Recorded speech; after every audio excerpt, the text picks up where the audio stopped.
unakuwa.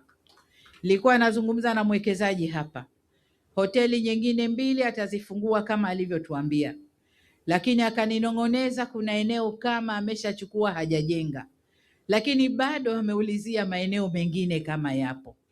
Sasa huyu ni mmoja, lakini wawekezaji wa aina hii wapo wengi, wanavutwa kwetu kwa usalama, amani na utulivu wa nchi yetu. Sasa kwa wale wanaochokorewa masikio kuvunja amani ya nchi hii, ni wasihi, acheni mara moja, acheni mara moja. Amani ikichafuka haichagui.